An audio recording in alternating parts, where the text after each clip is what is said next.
I'm Severin Suzuki, speaking for ECHO, the Environmental Children's Organization. We're a group of 12 and 13-year-olds trying to make a difference. Vanessa Seti, Morgan Geisler, Michelle Quigg, and me. We've raised all the money to come here ourselves, to come 5,000 miles to tell you adults you must change your ways.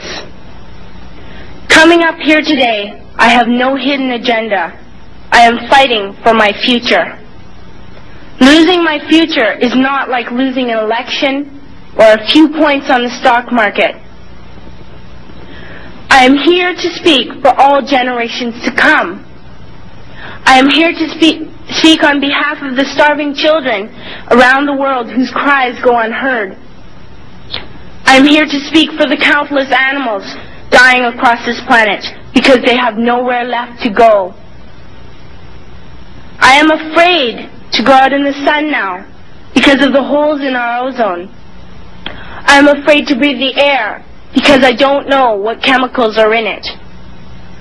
I used to go fishing in Vancouver, my home, with my dad, until just a few years ago we found the fish full of cancers.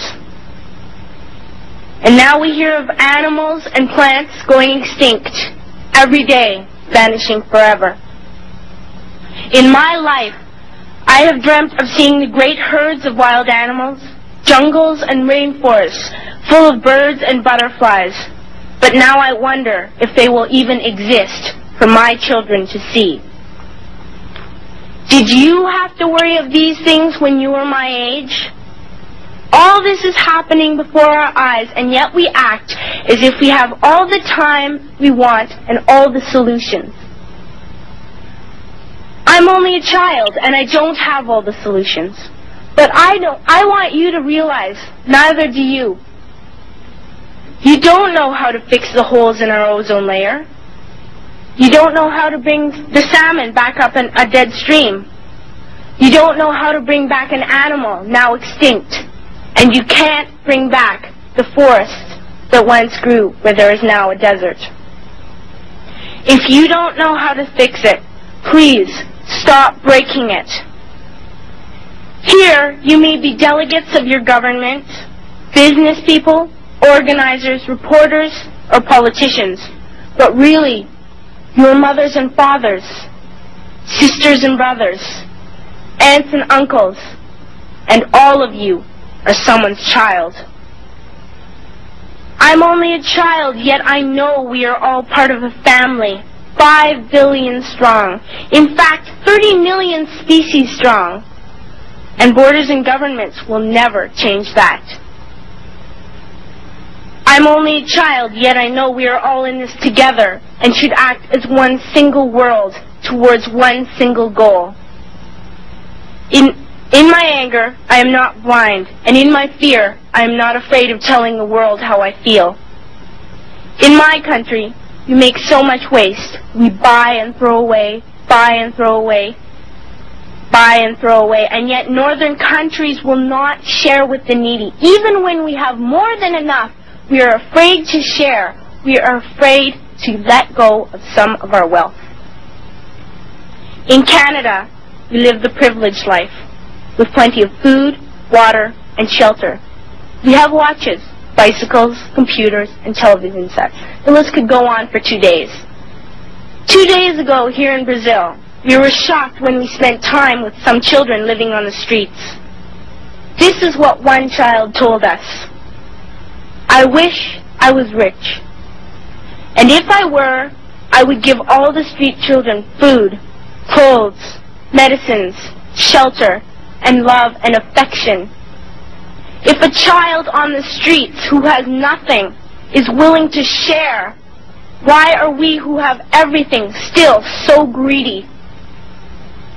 I can't stop thinking that these are children my own age, that it makes a tremendous difference where you are born. That I could be one of those children living in the favelas of Rio. I could be a child starving in Somalia, or a victim of war in the Middle East, or a beggar in India.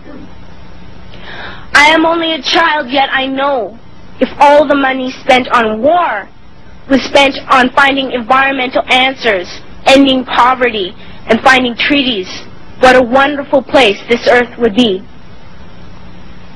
At school, even in kindergarten, you teach us how to behave in the world. You teach us not to fight with others, to work things out, to respect others, to clean up our mess, not to hurt other creatures, to share, not be greedy. Then why do you go out and do the things you tell us not to do? Do not forget why you are attending these conferences, who you're doing this for. We are your own children. You are deciding what kind of a world we are growing up in. Parents should be able to comfort their children by saying, everything's going to be all right. It's not the end of the world, and we're doing the best we can. But I don't think you can say that to us anymore. Are we even on your list of priorities? My dad always says, you are what you do, not what you say. Well, what you do makes me cry at night. You grown-ups say you love us, but I challenge you, please, make your actions reflect your words. Thank you.